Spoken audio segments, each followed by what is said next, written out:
ദൈവത്തിൻ്റെ അതിപരിശുദ്ധമായ നാമം വാഴ്ത്തപ്പെടുമാറാകട്ടെ. അല്പനേരത്തെ ചിന്തയ്ക്കായി നമുക്കൊരു വാക്യം വായിക്കാം. യെശയ്യാവിൻ്റെ പുസ്തകം 43-ാം അധ്യായം അതിൻ്റെ 18-19 വാക്യങ്ങൾ.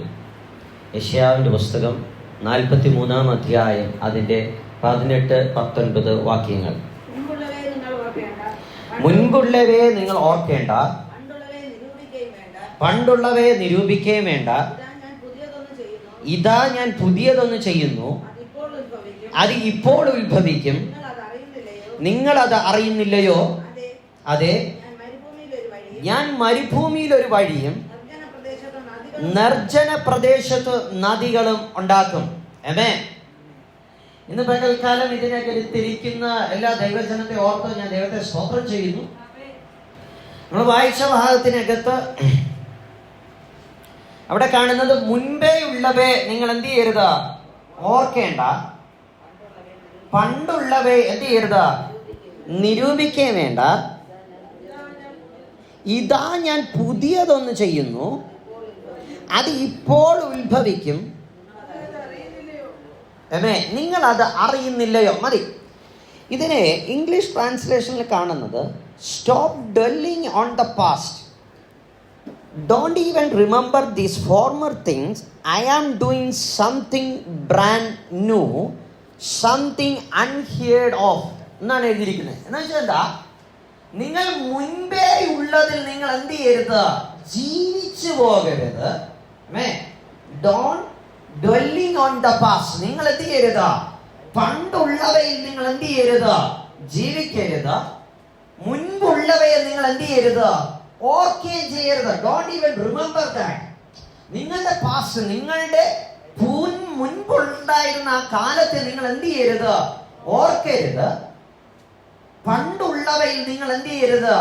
ഒന്നും കൂടെ പറഞ്ഞാൽ ജീവിക്കരുത്. അതിൽ ഡൊല്ലിയരുത്. അതിനകത്ത് അകപ്പെട്ടു പോകരുത്. അതിനകത്ത് നിരൂപിക്കരുത്. മുൻപുള്ളവയെ നിങ്ങൾ എന്ത് ചെയ്യരുത്? ഓർക്കരുത്. പണ്ടുള്ളവയെ നിങ്ങൾ നിരൂപിക്കരുത്. എന്തായി നിരൂപിക്കരുത്? നിങ്ങൾ അതിനകത്തങ്ങ് വസിക്കരുത്. കർത്താവ് ഞാനൊന്ന് എന്ത് ചെയ്യാൻ പോവാ? പുതിയതൊന്ന് ചെയ്യാൻ പോകുകയാ. അത് ആരും കേട്ടിട്ടില്ലാത്തതൊന്നാ ഞാൻ ചെയ്യാൻ പോകുന്നതോ. അത് ബ്രാൻഡ് ന്യൂ ആയിട്ടുള്ള കാര്യമാണ്. ഇത് ആരാ പറയുന്നത്? യഹോവയായ ദൈവം യെശയ്യാവിൽ കൂടെ പുറത്തേക്ക് വിട്ട ദൈവവചനമാണ്.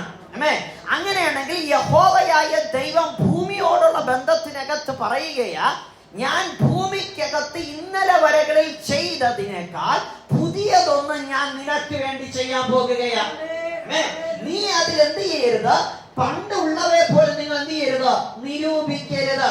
നിന്റെ പിതാക്കന്മാർക്ക് ചെയ്തത്, നിന്റെ സഭയ്ക്കകത്തുള്ളവർക്ക് വേണ്ടി ചെയ്തത്, നിന്റെ കുടുംബത്തിനകത്ത് ചെയ്തത്, നിന്റെ സഹോദരങ്ങൾക്കകത്ത് ചെയ്തത്, നിന്റെ അപ്പന് ചെയ്തത്, നിന്റെ അമ്മയ്ക്ക് ചെയ്തത്, നിന്റെ ഭാര്യയ്ക്ക് ചെയ്തത്, നിന്റെ ഭർത്താവിന് ചെയ്തത്, നിന്റെ മക്കൾക്ക് ചെയ്തത് പോലെ അല്ല ഞാൻ നിനക്ക് വേണ്ടി ചെയ്യുന്നത്. ഞാൻ നിനക്ക് വേണ്ടി ചെയ്യുന്നത് ഒരു ബ്രാൻഡ് ന്യൂ ആയിട്ടുള്ള ഒരു വിടുതല. അത് ആർക്കും കേട്ടിട്ടില്ലാത്തത്, ആരുടെയും കണ്ണിന് കാണാൻ കഴിയാത്തത്. അതുകൊണ്ട് പൗലോസ് എഴുതിയത്, ദൈവം തന്നെ സ്നേഹിക്കുന്നവർക്ക് ഒരുക്കിയിട്ടുള്ളത് ഒരു കണ്ണ് കണ്ടിട്ടില്ല, ഒരു ചെവി കേട്ടിട്ടില്ല, ഒരു മനുഷ്യന്റെ ഹൃദയത്തിൽ എന്ത് ചെയ്തിട്ടില്ല, തോന്നിയിട്ടുമില്ലാത്തൊരു കാര്യം. എന്നാൽ അടുത്ത വാക്യം പറയുന്ന ഒരു കാര്യമുണ്ട്, എങ്കിലും ഇത് ദൈവത്തിന്റെ ആത്മാവിനാൽ നമുക്കത് ചെയ്തിരിക്കുന്നു, സകലതും വെളിപ്പെടുത്തിയിരിക്കുന്നു. അതുകൊണ്ടാണ് യെശയ്യാവ് ഇവിടെ വിളിച്ചു പറഞ്ഞത്, മുൻപേ ഉള്ളവ നിങ്ങൾ ഓർക്കരുത്, പണ്ടേ ഉള്ളത് നിരൂപിക്കരുത്. ഇതാ ഞാൻ പുതിയതൊന്ന് ചെയ്യുന്നു, നിങ്ങൾ അത് അറിയുന്നില്ലയോ? പൗലോസ് എഴുതിയത് തന്നെ ഒന്ന് വായിച്ചേ. 1 കൊരിന്ത്യർക്ക് എഴുതിയ ലേഖനം 2-ാം അധ്യായം അതിന്റെ 9-10 വാക്യങ്ങൾ ഒന്ന് വായിച്ചേ. 1 കൊരിന്ത്യർക്ക് എഴുതിയ ലേഖനം 2-ാം അധ്യായം അതിന്റെ 9-10 വാക്യങ്ങൾ. ദൈവം തന്നെ സ്നേഹിക്കുന്നവർക്ക് ഒരുക്കിയിട്ടുള്ളത് കണ്ണ് കണ്ടിട്ടില്ല, ചെവി കേട്ടിട്ടില്ല, ഒരു മനുഷ്യന്റെ ഹൃദയത്തിൽ എന്ത് ചെയ്തിട്ടില്ല, തോന്നിയിട്ടുമില്ല എന്ന് എഴുതിയിരിക്കുന്നത് പോലെ നമുക്കോ ദൈവം തന്റെ ആത്മാവിനാൽ വെളിപ്പെടുത്തിയിരിക്കുന്നു. നമുക്ക് എന്താ വെളിപ്പെടുത്തിയിരിക്കുന്നത്? ദൈവം ചെയ്യാൻ പോകുന്ന പുതുമയുള്ള കാര്യങ്ങൾ ദൈവം എന്ത് ചെയ്തിരിക്കുക? നമുക്ക് വെളിപ്പെടുത്തിയിരിക്കുകയാ. ഇവിടെ യെശയ്യാവിൽ കൂടെ യഹോവയായ ദൈവം വിളിച്ചു പറയുക, മുൻപേ ഉള്ളവയെ നിങ്ങൾ എന്ത് ചെയ്യരുത്? ഓർക്കരുത്. പണ്ടേ ഉള്ളവയിൽ നിങ്ങൾ എന്ത് ചെയ്യരുത്? വിരൂപിക്കരുത്. ഞാനിതാ പുതിയതൊന്ന് ചെയ്യാൻ പോകുകയാ. അത് ഇപ്പോൾ ഉത്ഭവിക്കും. നിങ്ങൾ അത് അറിയുന്നില്ലയോ? ഇന്ന് പകൽക്കാലം പരിശുദ്ധാത്മാവ് നിങ്ങളോട് ചോദിക്കുന്നത്, നിനക്ക് അവൻ പുതുമയായിട്ടൊന്ന് ചെയ്യുന്നത് നിങ്ങൾ അത് അറിയുന്നില്ലയോ? അതിന്റെ ആരവം നീ കേൾക്കുന്നില്ലയോ? അതിന്റെ മുഴക്കം നീ കേൾക്കുന്നില്ലേ? ദൈവം ചെയ്യുന്ന അത്ഭുതത്തിന്റെ മുഴക്കം നീ കേൾക്കുന്നില്ലേ?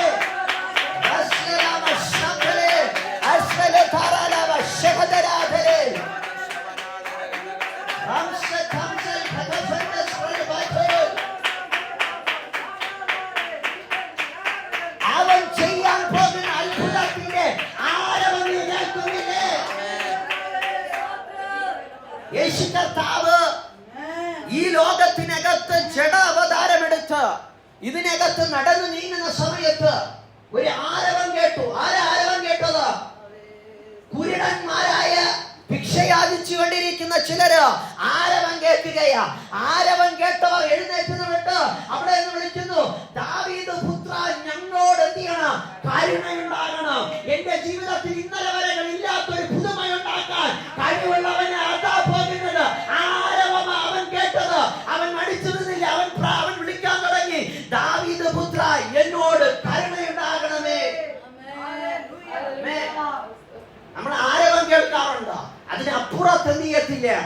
ഒന്ന് വിളിക്കാൻ തയ്യാറാകത്തില്ല. അത് വിളിക്കാൻ തയ്യാറാകത്തില്ല. ക്രിസ്തുവിന്റെ ഹൃദയത്തെ എന്ത് ചെയ്യത്തില്ല? മനസ്സിലാക്കാൻ, ഗ്രഹിപ്പാൻ നമ്മൾ കഴിയത്തില്ല. 1 കൊരിന്ത്യർ ലേഖനം 2-ാം അധ്യായത്തിൽ തന്നെ വായിക്കുമ്പോൾ ക്രിസ്തുവിനെ ഗ്രഹിപ്പിക്കുന്നവർ, ക്രിസ്തുവിന്റെ ഹൃദയമുള്ളവർക്ക് അവനെ ഗ്രഹിപ്പിക്കാൻ കഴിയത്തുള്ളൂ. ഒന്നിവിടെ കയറി പറഞ്ഞാൽ, ക്രിസ്തുവിനെ നിന്റെ ഹൃദയത്തിനകത്ത് വസിക്കാൻ നീ തുറന്നു കൊടുക്കുകയോ, ആ ഹൃദയത്തിനകത്ത് വസിക്കുന്ന ദൈവ പൈതലെ നിനക്കേ അവനെ ഗ്രഹിപ്പിക്കാൻ കഴിയത്തുള്ളൂ. എന്താ പറഞ്ഞേ? നാം നമുക്കുള്ളവരല്ല. നാം ഇതാ ചിന്തിച്ചുകൊണ്ടിരുന്നത്, നാം നമുക്കുള്ളവരല്ല. പിന്നെ ആർക്കുള്ളതാ? പിതാവായ ദൈവം എന്നെ തിരഞ്ഞെടുക്കുകയും പുത്രനായ ക്രിസ്തു അതിന് വില കൊടുത്തും അത് വാങ്ങിയതിനാൽ പരിശുദ്ധാത്മാവിനെ എന്റെ ഹൃദയങ്ങളിൽ നിക്ഷേപിക്കുകയും ചെയ്തത് എന്തിനാ എന്ന് ചോദിച്ചു കഴിഞ്ഞാൽ, ആ ക്രിസ്തുവിന്റെ സമ്പൂർണതയ്ക്ക് വേണ്ടിയാ. ഒന്നും കൂടെ പറഞ്ഞാൽ സ്വർഗത്തിന്റെ സമ്പൂർണതയ്ക്ക് വേണ്ടിയാ. ഒന്നും കൂടെ ഞാൻ ഈ വാചനത്തിന്റെ വെളിച്ചത്തിൽ പറഞ്ഞാൽ, മുൻപേ ഉള്ളതുപോലെ ഇരിപ്പാനല്ല, അതിൽ ജീവിപ്പാനല്ല, എനിക്ക് നിങ്ങൾ കൂടെ പുതിയതൊന്ന് ലോകത്തിനകത്ത് ചെയ്യണോ.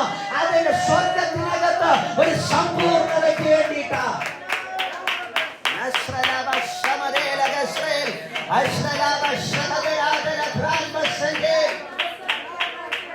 ഇന്ന് പകൽക്കാലം ഞാൻ ഒരു കാര്യം വിളിച്ചു പറയാം. ഒരുവൻ ക്രിസ്തുവിലാകുമ്പോൾ അവൻ പുതിയ സൃഷ്ടിയാകുന്നു. പഴയതെല്ലാം നീങ്ങിപ്പോകുകയാണ്. എന്തുകൊണ്ട കർത്താവ് പറഞ്ഞേ, ഒരുവന്റെ ആത്മാവ് സർവ്വ ലോകത്തെക്കാളും. എന്താ അങ്ങനെ പറയാൻ കാരണം? ഒരുവൻ ക്രിസ്തുവിലായി കഴിഞ്ഞാൽ, ഒരുവൻ ക്രിസ്തുവിന് വേണ്ടി ആയി കഴിഞ്ഞാൽ, ഒരുവൻ ക്രിസ്തുവിന്റെ കുടുംബത്തിനകത്തേക്ക് ആയി കഴിഞ്ഞാൽ, അവനെ കൊണ്ട് പുതിയത് എനിക്കൊന്ന് ചെയ്യണമെന്നുള്ളത് സ്വർഗത്തിന്റെ പദ്ധതിക്കകത്തുള്ളതാ. ആ പുതുമയെ അവിടെ നഷ്ടപ്പെടുന്നത്. പുതിയത് ബ്രാൻഡിങ് ഇടാനുള്ളതാ നഷ്ടപ്പെടുന്നത് കർത്താവിന്. ഒന്നും കൂടെ പറഞ്ഞാൽ, സ്വർഗത്തിന്റെ സമ്പൂർണതയ്ക്കുള്ളതാ നഷ്ടപ്പെടുന്നത്. എന്നെ കേൾക്കുന്ന ദൈവ പൈതലെ, നീ നശിച്ചു പോകുമ്പോൾ, നീ പിന്മാറിപ്പോകുമ്പോൾ നിനക്കല്ല നഷ്ടം, നഷ്ടം സ്വർഗത്തിന്. കാരണം അവൻ നിന്നെ വീണ്ടും ജനിപ്പിച്ചത് സ്വർഗത്തിന്റെ സമ്പൂർണതയ്ക്ക് വേണ്ടിയിട്ടാണ്.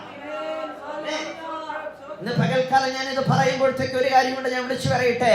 അവൻ നിന്നെ വീണ്ടും ജനിപ്പിച്ചത് ഈ നശിച്ചു പോകുന്ന ദൈവം ശപിച്ച ഈ ലോകത്തിനകത്ത്, മുള്ളും പറക്കാരെ നിറഞ്ഞ ഈ ലോകത്തിനകത്ത് നിന്നെ ധനികനാക്കാനല്ല, നിന്നെ വലിയ പദവിയിലാക്കാനല്ല, മറിച്ച് സ്വർഗത്തിന്റെ സമ്പൂർണതയ്ക്ക് വേണ്ടിയിട്ടാണെന്ന് ഇന്ന് പകൽക്കാലം നീ മറന്നു പോകരുത്. എന്നെ കേൾക്കുന്ന ദൈവവൈതലേ, ഇവിടെ ഇതിനകത്ത് യെശയ്യാവ് വിളിച്ചു പറയുന്ന ഒരു കാര്യമുണ്ടോ? മുൻപേ ഉള്ളത് നിങ്ങൾ എന്ത് ചെയ്യരുത്, ഓർക്കരുത്. പണ്ടേ ഉള്ളവ നീ എന്ത് ചെയ്യരുത്, നിരൂപിക്കരുത്. ഞാനിതാ പുതിയതൊന്ന് ചെയ്യാൻ പോകുകയാ. അത് നിങ്ങൾ അറിയുന്നില്ലയോ? നിങ്ങൾ അത് അറിയുന്നില്ലയോ? ഇന്ന് പകൽക്കാലം ഈ ചോദ്യം ഇതിനകത്ത് കിടക്കുന്നത്, ദൈവം ചെയ്യാൻ പോകുന്നത് പുതുമയുള്ള കാര്യം നീ അറിയുന്നില്ലയോ? ആമോസിന്റെ പ്രവാചകന്റെ പുസ്തകം 3-ാം അധ്യായം 7-8 ഒന്ന് വായിച്ചേ. ആമോസിന്റെ പ്രവാചകന്റെ പുസ്തകം 3-ാം അധ്യായം അതിന്റെ 7-8 വാക്യങ്ങളൊന്ന് വേഗത്തിൽ വായിച്ചേ.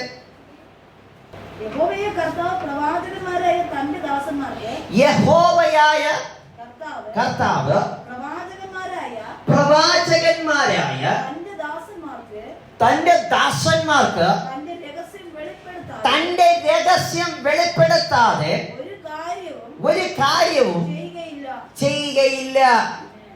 3 വാക്യങ്ങൾ. ഒന്ന്, യെശയ്യാവ് വിളിച്ചു പറയുന്നത് യഹോവയായ ദൈവം പുതിയതൊന്ന് ചെയ്യാൻ പോകുകയാണ്. അത് നിങ്ങൾ അറിയുന്നില്ലയോ? ഒന്ന്, പൗലോസ് വിളിച്ചു പറയുകയാണ്, ദൈവത്തിന്റെ ഹൃദയത്തിനകത്തിരിക്കുന്ന രഹസ്യം സ്വീകരിക്കാൻ കഴിവുള്ളവനാക്കി. എന്താ? ദൈവത്തിന്റെ ആത്മാവുള്ളവൻ അതിനെ ഗ്രഹിക്കാൻ തയ്യാറായി. എഴുതി 3-ാമത്തെ വാക്യത്തിനകത്ത് ആമോസ് എഴുതി, തന്റെ പ്രവാചകന്മാരായ തന്റെ ദാസന്മാരോട് യഹോവയായ ദൈവത്തിന്റെ രഹസ്യം പറയാതിരിക്കത്തില്ല, പറയാതെ ചെയ്യുകയില്ല. ഇന്ന് പകൽക്കാലം എന്നെ കേൾക്കുന്ന ദൈവവൈതലേ, നീ ഹെവൻലി റലത്തിനകത്താണ് ഇരിക്കുന്നത്. അവന്റെ രഹസ്യം നിന്നോട് അറിയിക്കും. അവൻ പുതുതായി ഒന്ന് ചെയ്യാൻ തുടങ്ങുമ്പോൾ അവൻ നിന്നോട് വന്നിട്ട് പറയും, ഞാൻ ഇന്നതുപോലെ ചെയ്യാൻ പോകുകയാണ്.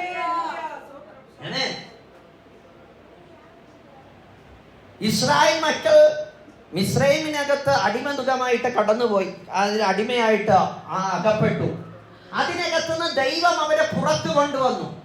ഈ ദൈവം പുറത്തു കൊണ്ടുവരുന്നതിന്റെ തലേ ദിവസം വരെ അവിടെ കേട്ട ശബ്ദം എന്നാ? അവിടെ ഉണ്ടായിരുന്ന ദൈവ പ്രവൃത്തിയുടെ, ദൈവം ചെയ്യാൻ പോകുന്ന സാധനം എന്നാ നടക്കുന്നത് ഇവിടെ? ഒന്നും കൂടെ നിങ്ങൾ അതിനകത്തോട്ട് വിഷ്വലൈസ് ചെയ്തേ. 9 ബാധകൾ അല്ലെങ്കിൽ 8 ബാധകൾ 9 ബാധകൾ കഴിയുന്നത് വരെ ഇസ്രായേലിനകത്ത് ദൈവം നൽകപ്പെട്ട പ്രവചന ശബ്ദം എന്താ? നിന്റെ അടിമ വീടായ മിസ്രൈമിനകത്ത് നിന്ന് ഞാൻ നിന്നെ പുറപ്പെടുവിച്ച് പാലും തേനും ഒഴുകുന്ന കനാൻ ദേശത്തിനകത്ത് കൊണ്ടുവരും.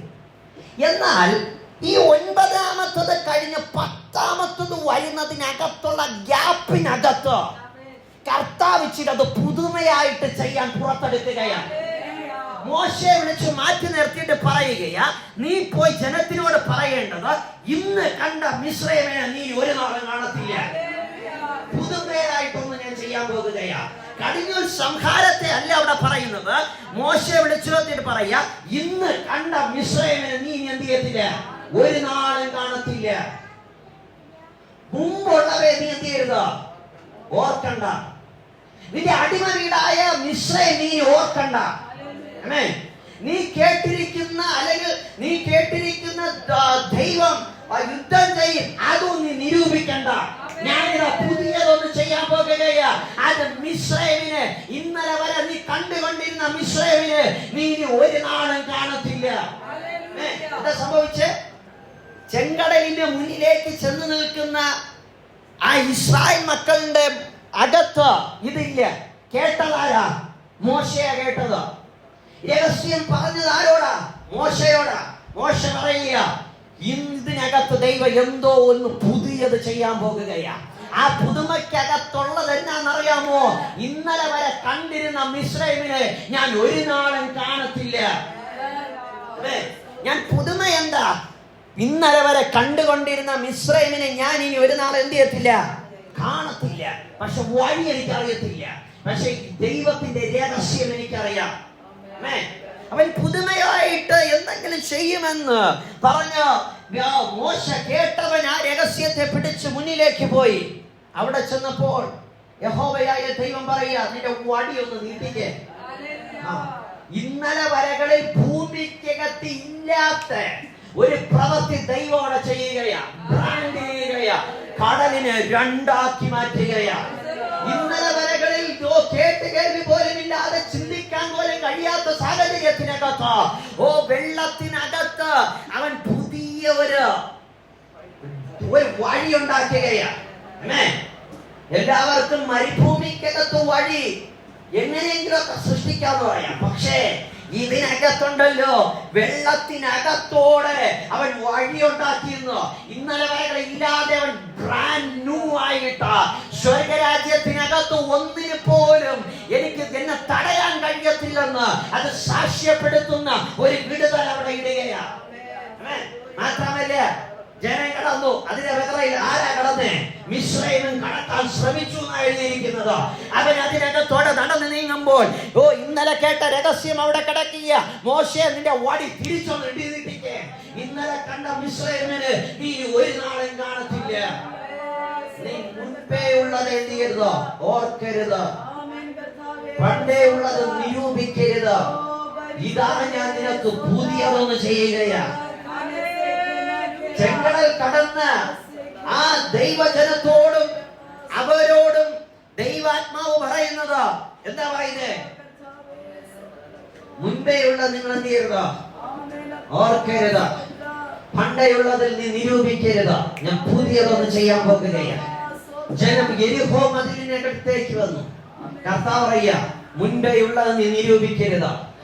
മുൻപേ ഉള്ളത് നീ ഓർക്കരുത്. പണ്ടേ ഉള്ളത് നീ നിരൂപിക്കരുത്. ഞാനിതാ പുതിയതൊന്ന് ചെയ്യാൻ പോകുകയാ. കേട്ട് കേൾവി പോലും ഇല്ലാതെ 7 തവണ ജനം ചുറ്റി ആ മതിലിനെ ചുറ്റി വന്നിട്ട് 7-ാം ദിവസം വന്ന് കാഹളമൂതി ദൈവത്തെ മഹത്വപ്പെടുത്തുമ്പോൾ അത് ഭൂമി വായ്പിളർന്ന് യെരിഹോ മതിൽ അകത്തേക്ക് വീണെങ്കിൽ അതിന്റെ പ്രവൃത്തി തന്നെ ദൈവം പറയാ, ഞാൻ പുതിയതൊന്ന് ചെയ്യാൻ പോകുകയാ. റസ്മന അശ്വന്തൽ ഫലാതരേൽ അശ്വലോധര റബൽ തമസ്സരാദന. ഒരുത്തൻ വീണ് പോയെടുത്തുന്ന അടുത്തവരെ എഴുന്നേൽപ്പിക്കുകയാ കർത്താവ്. ഇശായിയുടെ കുറ്റിയിൽ നിന്ന് ഒരുവനെ എഴുന്നേൽപ്പിക്കുകയാ. അവൻ 7-ാം താഴ്വരയ്ക്കകത്ത് പോയപ്പോൾ ഇന്നലെ വരെയുള്ള കുന്തവും ഇന്നലെ വരെകളിൽ വടിയും ഇന്നലെ വരെകളിൽ വാളും കുന്തവുമായിട്ട് യുദ്ധം ചെയ്ത സമൂഹത്തിനകത്ത് ഒരുവൻ അത് കയറിപ്പോയപ്പോൾ കർത്താവ് പറയാ, ഞാൻ ഇന്ന് പുതിയതൊന്ന് ചെയ്യാൻ പോകുകയാണ്. ഞാനൊരു പുതിയതായിട്ടൊന്ന് ചെയ്യാൻ പോകുകയാണ്. ഇന്നലെ വരകളിൽ വാളുണ്ട്, കുന്തമുണ്ട്, പരിചയുണ്ട്, പടയങ്കിയുണ്ട്, പലതുമുണ്ട്, അമ്പുണ്ട്, വില്ലുണ്ട്, സർവ്വതുമുണ്ട്. പക്ഷേ ഇന്ന് കർത്താവ് പറയാ, ഞാൻ പുതിയതൊന്ന് ചെയ്യാൻ പോകുകയാ. പുതിയതൊന്ന് ചെയ്യാൻ പോകുകയാ. അതുകൊണ്ട് കർത്താവ് പറഞ്ഞെന്താ, യുദ്ധത്തിന് കുതിര വ്യർത്ഥം. ഇന്ന് പകൽക്കാലം ചില യുദ്ധങ്ങൾക്ക് കുതിര വ്യർത്ഥമാണെന്ന് തെളിയിക്കപ്പെടാൻ പോകുകയാ. ഞാൻ പുതിയതൊന്ന് ചെയ്യാൻ പോകുകയാ. ഇന്ന് പകൽക്കാലം നിന്റെ വിടുതൽ ഒരു ബ്രാൻഡ് ചെയ്യേണ്ട വിടുതലാകുന്നു. ഇന്ന് പകൽക്കാലം നിനക്ക് വരുന്ന വിടുതൽ അത് ബ്രാൻഡ് ചെയ്യപ്പെടുന്ന വിടുതല.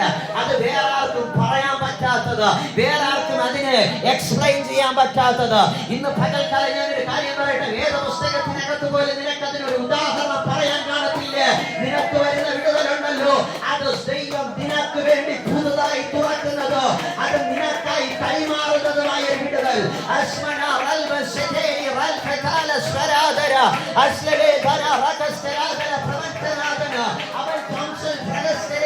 ഇന്ന് പകൽക്കാലം അവൻ നിനക്കായി തുറന്നു വെക്കുന്ന ഒരു വിടുതൽ, അവൻ നിനക്കായി തുറക്കുന്ന ഒരു വാതിൽ, അതിനകത്ത് നിനക്ക് വേണ്ടി തുറന്നു വരുന്ന ഒരു പുതുമയുടെ വാതിൽ. യോശുവയുടെ കാലത്ത് ഈ യെരിഹോ മതിലിനെ വീഴ്ത്തുന്നത്. എന്നാൽ ഗിദെയോന്റെ കാലം വന്നു. ഗിദെയോന്റെ കാലത്ത് വന്നപ്പോഴത്തേക്ക് പറഞ്ഞു, വാളും എടുക്കണ്ട, ഒന്നും എടുക്കണ്ട, ഒരു കുടവും ഒരു പന്തവും. മിദ്യാന്യ സൈന്യത്തെ ഇന്നലെ വരകളിൽ ഇവരെ വിറപ്പിച്ചു കൊണ്ടിരുന്നവര് ഞാൻ പുതുതായി ഒന്ന് ചെയ്യുകയാ, ഒരു കുടവും പന്തവുമായി അതിനെ തകർത്തി കളയുകയാണ്. ഇങ്ങനെ പറയാൻ നിന്ന് കഴിഞ്ഞാൽ വേദപുസ്തകത്തിന്റെ ഇങ്ങേ തലം മുതൽ അങ്ങേ തലം വരെ ദൈവം ചെയ്തത് ബ്രാൻഡഡ് ആയിട്ടുള്ള കാര്യങ്ങളാണ്. ഓരോ പ്രവൃത്തി മാത്രം ചെയ്തിരിക്കുക. കാരണം എന്നാ, ദൈവം ചെയ്യുമ്പോൾ എപ്പോഴും പുതുമയായിട്ടേ ചെയ്യത്തുള്ളൂ. ഇത് പകൽക്കാലം കണ്ണുകളെ അടച്ച് നമുക്ക് പ്രാർത്ഥിക്കാം. കർത്താവേ, എനിക്ക് വരുന്ന വിടുതൽ അത് ബ്രാൻഡഡ് ആയ വിടുതലാണ്. ഇന്ന് പകൽക്കാലം കർത്താവേ, ദൈവമേ, അവിടുത്തെ രഹസ്യം എന്നോട് അറിയിക്കണം. മുൻപേയുള്ളത് ഞാൻ ഓർക്കുന്നില്ല, പണ്ടേയുള്ളവയെ ഞാൻ നിരൂപിക്കുന്നില്ല. പുതിയതൊന്ന് ഇന്ന് പകൽ എന്റെ മേൽ ചെയ്യണമേ എന്ന് പ്രാർത്ഥിക്കാമോ? അത് ഇപ്പോൾ ഉത്ഭവിക്കും. ഓ റസ്മന ശംഖരാധരേ, ഇപ്പോൾ അതിന് വേരുകൾ ഉണ്ടാകും. ഓ, ഇപ്പോൾ അതിനകത്തു നിന്ന് തളിർപ്പുകൾ ഉണ്ടാകും. ഓ ശ്മനാഥനാഥരേ, ഇന്ന് പകൽക്കാലം നീ ഇതിനകത്ത് പ്രാർത്ഥിക്കുമ്പോൾ നിനക്ക് വേണ്ടി പുറപ്പെടുന്നത് ഉത്ഭവിക്കാൻ കണക്കിന് സ്വർഗരാജ്യത്തിനകത്ത്, ഹെവൻലി റലത്തിനകത്ത് നിന്റെ വിടുതലുകൾക്ക് ചലനം ഉണ്ടാകുകയാ. ഇന്ന് പകലാതിന് ചലനങ്ങൾ ഉണ്ടാകുകയാ. നിനക്ക് വേണ്ടിയുള്ള വിത്തുകൾ അത് കട്ടകൾ തകർത്തിടയിൽ കിടന്ന് അത് നശിക്കുകയല്ല. അതിനകത്ത് പിന്മഴയാൽ അത് അനുഗ്രഹപൂർണമായി അതിന്റെ വേരുകൾ ഗ്രേസിനകത്ത്, കൃപയ്ക്കകത്ത് വളർന്നിട്ട് അത് മഹത്വത്തിനകത്ത് വളരാൻ തുടങ്ങുകയാ. ഇന്ന് പകൽക്കാലം ഞാനിത് പറയുമ്പോൾ ആത്മാവിൽ ഞാനൊന്ന് കാര്യം വിളിച്ചു പറയാം. നിനക്കുള്ള വിടുതൽ അത് കൃപയ്ക്കകത്ത് വേരൂന്നപ്പെട്ടിട്ട് അത് മഹത്വത്തിനകത്ത് വളർന്നുകൊണ്ടിരിക്കുകയാണ്. അതിന് അതൊന്ന് പുതുതായി തീരുകയാണ്. ഇന്ന് പകൽക്കാലം പറ, കർത്താവേ, എനിക്ക് വേണ്ടിയുള്ള വിടുതൽ കൃപയ്ക്കകത്ത് വേരൂന്നപ്പെട്ടതും മഹത്വത്തിനകത്ത് വളരുന്നതുമായ ആ നന്മ ഞാനിന്ന് പ്രാപിക്കുക, ആ വിടുതലിനായി പ്രാപിക്കുക. അപ്പാ, എന്നെ അങ്ങയുടെ കർത്താവ് സ്വർഗത്തിന്റെ സമ്പൂർണതയ്ക്ക് വേണ്ടി എന്നെ അങ്ങ് കർത്താവേ വിളിച്ചു വേർതിരിച്ചതിനായി നന്ദി പറയാമോ? പിതാവായ ദൈവം എന്നെ തെരഞ്ഞെടുക്കുകയും പുത്രനായ ക്രിസ്തു അതിന് വില കൊടുക്കുകയും ചെയ്തെങ്കിൽ, ഓ സ്വർഗത്തിന്റെ സമ്പൂർണതയ്ക്ക് വേണ്ടി എന്നെ ഉപയോഗിക്കണമേ എന്നൊന്ന് പ്രാർത്ഥിക്കാമോ? ഈ ലോകത്തിന്റെ പദവികളും ഈ ലോകത്തിന്റെ നശിച്ചു പോകുന്ന, ദൈവം നശിപ്പിച്ച, ദൈവം ശപിച്ച മുള്ളും പറക്കാരെയും ഉണ്ടായ അങ്ങനെ ഭൂമി ശപിക്കപ്പെട്ട ഭൂമിയിൽ എനിക്കൊന്നും വേണ്ടപ്പാ. ഇന്ന് പകൽക്കാലം നിത്യമായ ദർശനത്തിനകത്തേക്ക്, നിത്യമായി നിൽക്കുന്ന ദൈവരാജ്യത്തിനകത്തേക്ക് അങ്ങയുടെ സമ്പൂർണതയ്ക്ക് വേണ്ടി എന്നെ ഉപയോഗിക്കണമേ എന്നൊന്ന് പ്രാർത്ഥിക്കാമോ? പുതിയതൊന്നെന്നിൽ ചെയ്യണമേ അപ്പാ, പുതിയതൊന്നെന്നിൽ ചെയ്യണം, പുതിയതൊന്നെന്നിൽ ചെയ്യണം. ഓ, പുതിയതൊന്നെന്നിൽ ചെയ്യണം അപ്പാ. കാനാവിലെ കല്യാണ വീട്ടിൽ പച്ചവെള്ളം വീഞ്ഞായി മാറിയതുപോലെ എന്നിലൊരു പുതിയതൊന്ന് സൃഷ്ടിക്കണമേ എന്നൊന്ന് പ്രാർത്ഥിക്കാമോ? സ്വർഗസ്നായ ഞങ്ങളുടെ പിതാവേ, അങ്ങയുടെ സന്നിധിയിലേക്ക് ഞങ്ങൾ വരികയാണ് അപ്പാ. ഇന്ന് പകൽക്കാലം കേൾപ്പിച്ച നല്ല ആലോചനകൾക്കായി സ്തോത്രം. പുതിയത് കർത്താവേ, അവിടെ എഴുതിയിരിക്കുന്നത് I am doing a something brand new എന്നാണല്ലോ അപ്പാ. ഇന്ന് പകൽക്കാലം അങ്ങനെ ഒരു ബ്രാൻഡ് ന്യൂ ആയിട്ടുള്ളത് കർത്താവ് ഇന്നലെ വരെകളിൽ കേൾക്കാത്തത്, കർത്താവ് ഭൂമിക്കകത്ത് ഇന്ന് വരെ ചെയ്തിട്ടില്ലാത്തതുമായിട്ടുള്ളൊരു പുതിയതാണ്. ഇന്ന് പകൽക്കാലം ഞാൻ ഇത് പ്രാർത്ഥിച്ചു തുടങ്ങുമ്പോൾ കർത്താവിനോട് പറയാൻ പറയുന്നത്, നിനക്ക് വേണ്ട നിനക്ക് വേണ്ട വിടുതൽ ഇന്നലെ വരകളിൽ ഭൂമിക്കകത്തുണ്ടായ പോലെ ഒരു വിടുതൽ ഉണ്ടായാൽ നിന്റെ കാര്യം സാധിക്കത്തില്ല. രക്തസ്രാവക്കാരിയായ സ്ത്രീയോട് ചോദിച്ചു കഴിഞ്ഞാൽ അവള് പറയും, ഞാൻ ഇന്നലെ വരകളിൽ ഈ ഭൂമിക്കകത്തുള്ള സർവ്വ സൊല്യൂഷൻസ് ഞാൻ നോക്കി, അതൊന്നും എനിക്കൊരു സൊല്യൂഷൻ ആയില്ല. എന്നാൽ ഞാൻ എപ്പോഴാണോ കർത്താവിന്റെ വസ്ത്രത്തിന്റെ തൊങ്ങൽ തൊട്ടത്, അപ്പോൾ ഇന്നലെ വരെകളിൽ ഇല്ലാത്തൊരു ശക്തി എന്നിലോ, കർത്താവ് പറയുക, ഇതുവരെ എന്നിൽ നിന്ന് പുറപ്പെടാത്ത ഒരു ശക്തി എന്നിൽ നിന്ന് പുറപ്പെട്ടു പോയത് ഞാൻ അറിഞ്ഞു. അങ്ങനെ ഒരു ശക്തി ഉണ്ടെങ്കിലേ അവൾക്ക് സൊല്യൂഷൻ ഉണ്ടാകത്തുള്ളൂ. അങ്ങനെയാണെങ്കിൽ നീ അഭിമുഖീകരിച്ചിരിക്കുന്ന എൻ്റെ ഈ ശബ്ദം കേൾക്കുന്ന നിന്നിനകത്തേക്ക് ഇങ്ങനെ ഒരു ദൈവ പ്രവൃത്തി നിന്റെ അകത്തുണ്ടാകണമെങ്കിൽ ഭൂമിയിൽ ഇന്ന് വരെ ഉണ്ടായ ഒരു സൊല്യൂഷൻ നിനക്ക് പറ്റത്തില്ല. സ്വർഗം അതിനായി ഒരു സൊല്യൂഷൻ ഒരുക്കിക്കൊണ്ടേയിരിക്കുന്നു. മുൻപേ ഉള്ളത് നീ ഓർക്കണ്ട, പണ്ടേ ഉള്ളതിൽ നീ നിരൂപിക്കണ്ട. ദാ ഞാൻ പുതിയതൊന്ന് ചെയ്യുന്നു, അത് ഇപ്പോൾ ഉത്ഭവിക്കും. നിങ്ങൾ അത് അറിയുന്നില്ലയോ? നിന്റെ പ്രാർത്ഥന മുറിക്കകത്ത് നിന്റെ കാലുകളെ മടക്കി ഇന്ന് പകൽക്കാലം പ്രാർത്ഥിക്കുക, കർത്താവേ ആ രഹസ്യം എന്നോട് കൈമാറണമേ. അപ്പാ ഈ ജനത്തെ ഞാൻ അനുഗ്രഹിക്കുകയാ. ഇവർക്ക് വേണ്ട വിടുതൽ കർത്താവേ കഴിഞ്ഞ നാളുകളിലുള്ള വിടുതലുകൾ പോലെ അല്ല അപ്പാ. ഈ ഭൂമിക്കകത്ത് പുതിയതായി ദൈവരാജ്യത്തിനകത്ത് കൃപയ്ക്കകത്ത് റൂട്ടഡ് ആയിട്ടുള്ളത്, കർത്താവെ മഹത്വത്തിനകത്ത് വളരുന്നതുമായിട്ടുള്ള ഒരു സൊല്യൂഷൻ, ഒരു വിടുതൽ ദൈവമേ ഞങ്ങൾ കർത്താവെ അത് ആഗ്രഹിക്കുന്നു. ഞങ്ങൾ അത് കാണുന്നു. വിശ്വാസത്താൽ ഞങ്ങൾ അതിനെ സ്വീകരിക്കുന്നു. വിശ്വാസത്താൽ ഞങ്ങൾ ആ വിടുതലിനെ അടക്കുകയാണ്. ഇന്ന് പകൽക്കാലം കർത്താവെ ഈ വചനത്തിനകത്ത് ഞങ്ങളെ തന്നെ സമർപ്പിക്കും. ദൈവമേ ഈ വചനം ഞങ്ങളെ ജീവിപ്പിക്കണം. ദൈവമേ ഇത് ഞങ്ങളെ ജീവനായി ചൈതന്യമായി ഞങ്ങളെ വഴി നടത്തുന്നതിനായി സ്തോത്രം. ഞങ്ങളുടെ കർത്താവെ അങ്ങയുടെ സമ്പൂർണതയ്ക്ക് വേണ്ടി ഞങ്ങളെ ഉപയോഗിക്കുന്നതിനായി സ്തോത്രം. പ്രാർത്ഥനയോട് കേട്ടതിനായി സ്തോത്രം. മാനവും മഹത്വം അങ്ങെടുക്കണം. യേശുവിൻ നാമത്തിൽ തന്നെ പിതാവേ, ആമേൻ.